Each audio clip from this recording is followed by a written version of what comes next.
interesting reading today. It starts off with a quote from Ruth McInnes. Passive-aggressive anger gives us ulcers and gives others mixed feelings. Our past addictive lives were often based on cover-up and denial of feelings. Some old habits die hard, and unresolved anger may creep back into the best of recovery programs. Unexplained bursts of anger may take us by surprise and make us wonder if we are really getting better. Finding ourselves faced with a string of daily irritations, we are now challenged to take a deeper look at what is really going on in our lives. What might we be ignoring and covering up in our day-to-day living? Discovering the cause of passive-aggressive anger is a powerful tool that will let us live assertively with our feelings and then let go of them. We don't have to let our feelings build. With help from our higher power and our 12-step program, we can work through the real cause of a problem. It's always better for us and others if we share our feelings rather than store them up till they burst out. In learning to do the next right thing, we learn to be assertive with our anger and find real peace of mind. Today, let me learn to assertively share my feelings instead of covering them up. My first two thoughts with this reading are, 1, oh my God, I can act like that. And 2, passive aggressiveness, I think, is one of my MOs that we talked about with Neil when he was here. And it's definitely a coping strategy that I have, not that it's a good one. Oh gosh. Yeah, it's definitely one of my go-tos. Especially, this is one of the things that I learned a lot in my last relationship of what not to do. And it kind of, I agree with the reading. It's like, are we really getting better if we're acting passive aggressive? And I can't speak for anybody else, but I felt like that was an indication that someone wasn't getting better. And it was a challenge for me because it is a go-to. And as I get more, I don't know if educated or savvy, I'm getting better with my words to where they can come across. If I was in a heated argument or something, my words might come across somewhat nice, but really there's an undertone or a dig in there. I really struggle with this. There's someone I know that this is just everyday world, not an addiction world. They won't talk to someone for weeks, months, whatever. And every single email they start out with, I hope you are well. That's the passive. And then it's, do this for me is the next email, or, or they're getting corrected for doing something wrong, or give me money, or take care of this problem. And I know it sounds so innocent, and maybe it's just the way I receive the tone of these emails, because I know that this person isn't a very people person. Like, I may write emails once in a while to, different people that I haven't chatted with, to even in business, just to check in or, touch base. I don't necessarily have to want something. So that's what bothers me about this. I hope you are well. And then, boom, I want something. And I get it. You can't just start off with, you want something? Although a lot of times I do, because why make up shit? It's just a line. It's just a line to get what you want. So you're being passive on one end and then aggressive going after what you want. It says that passive-aggressive behavior is centered around anger. And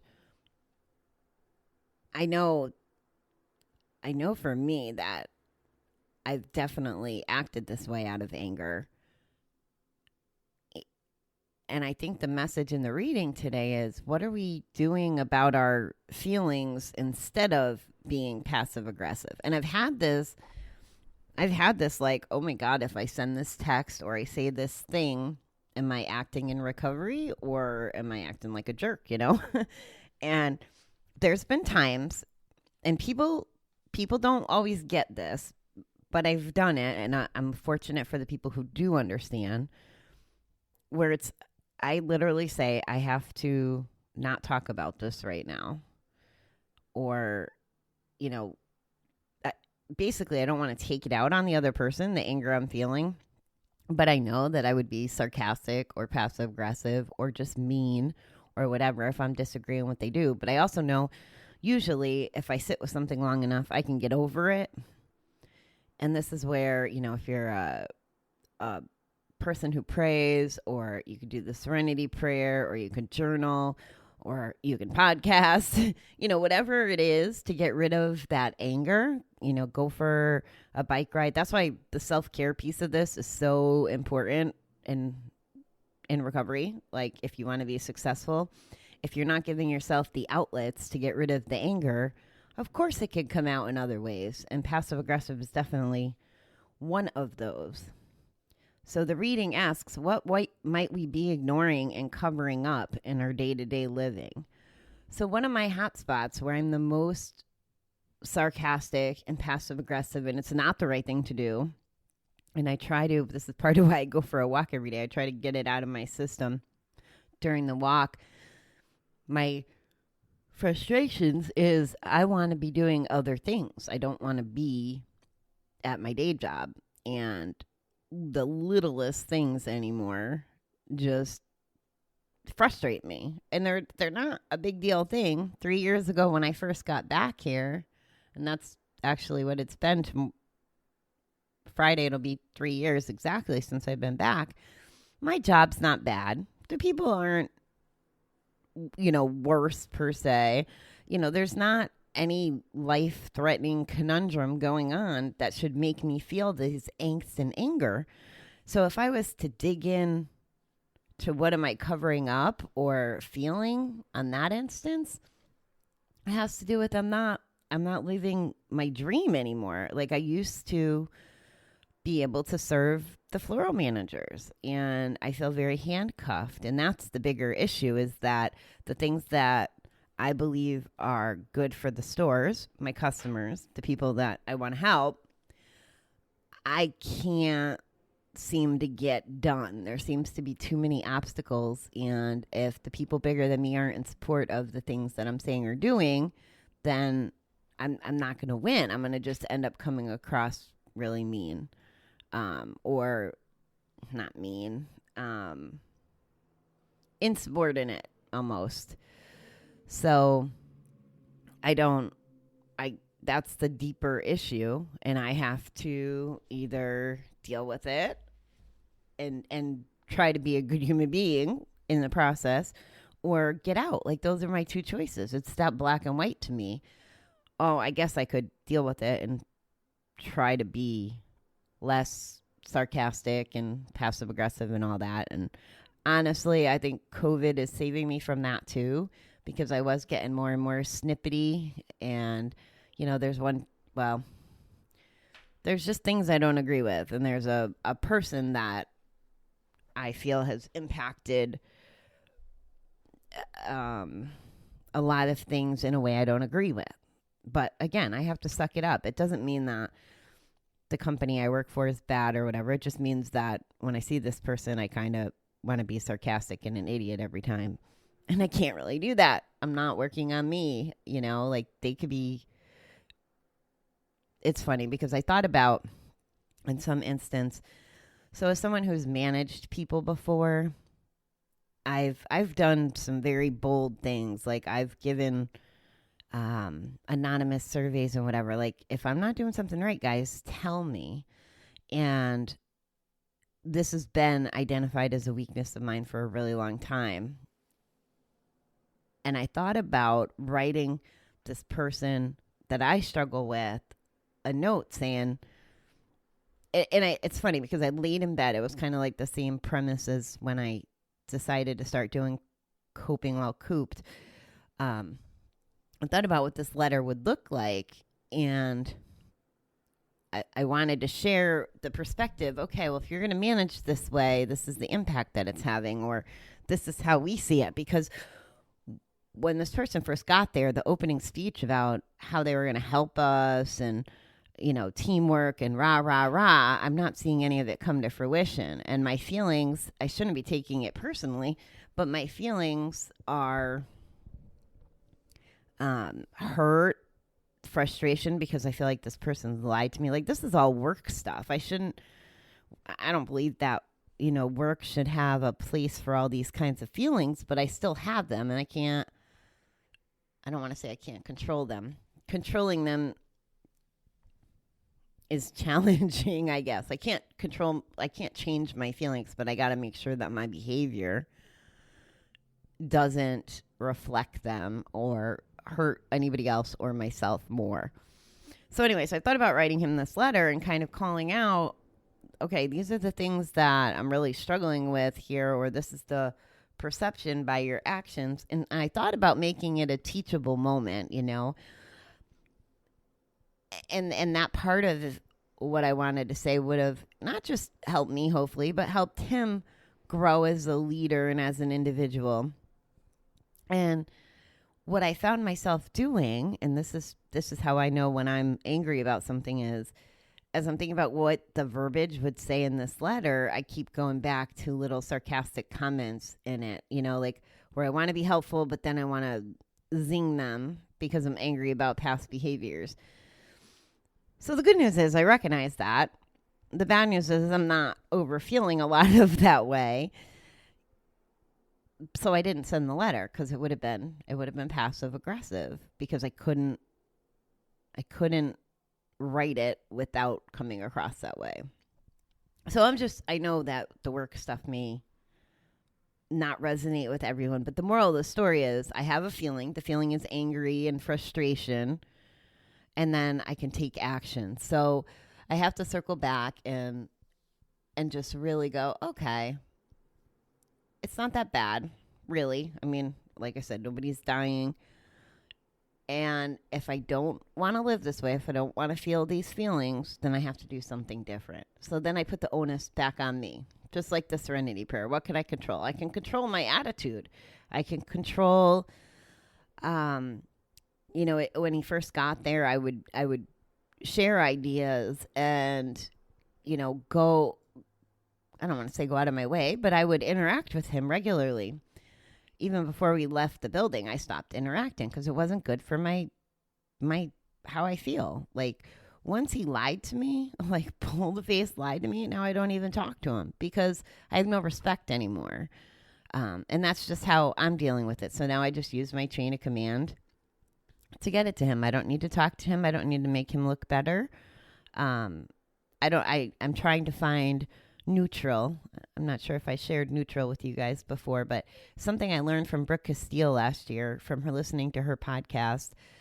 And I love this concept of, there's feeling, let's use love and hate. So love is one end of the spectrum and hate is another, and neutral's in the middle. And you could apply this to your exes or, anybody you want to do this with, but this is how I know if I'm kind of healed from something. So when it comes to my brother, for example, I'm going to love him forever, right? And I've shared with you guys that I don't think I'm capable of hate anymore. Like, I just can't even wrap my head around how to get to hate. Again, grateful for that. And I really can't even think of many people in life that I did hate. I might have been super repulsed, but anyway. So I love my brother. However, as you've seen the last month, I get all these feelings. I'm upset. I'm angry. I'm worried. I'm frustrated. I'm hurt because of the things he said to me. So I don't need to get where all rosy and happy about it, especially since he hasn't apologized, which, by the way, would be aggressive behavior if I thought he was still listening and I said something like that. I'm being passive aggressive because I'm talking to you about him and I'm saying if he apologizes, that could be my aggressive part in communicating with him passively through the podcast. I don't know if that makes sense, but anyway, so on the love-hate thing, if neutral was right in the middle, that's a good place to land where things just are. And Brooke uses the example, I have a fat thigh, right? Instead of saying I have a fat thigh, you say I just have a thigh. Because it's true. And the fat part is opinion or perspective. So in relationships, if it was the love and hate and I wanted to get neutral, it's not that I'm happy or sad with John. I'm just neutral about him. So that's what I kind of strive for in those difficult situations now. And again, I've applied this to my ex when we were working through it. He's definitely one of the examples of, I'd be like, okay, I just can't talk to you right now about this because maybe I thought what he was saying was so ridiculous or whatever. I just knew I had to remove myself because I didn't want to engage in an argument or the anger feed into it, especially, for example, when drinking was involved. There was 2 incidences, excuse me, where we were drinking together, but I couldn't, there was no effective communication. So I had stopped drinking so that 2 wrongs wouldn't make a right. Because, you throw emotion in with alcohol. It's not always the best thing. And this is how irrational I took it was. I stopped drinking. When he figured out I switched to water, he then said I became manipulative, right? So I could be angry at that, and I was. But this churned all these feelings and stuff when I knew why I stopped drinking was coming from the right place. I didn't want to make a situation worse than it was. And if I didn't have the frame of mind that I do now, even then, because this is almost a year ago now,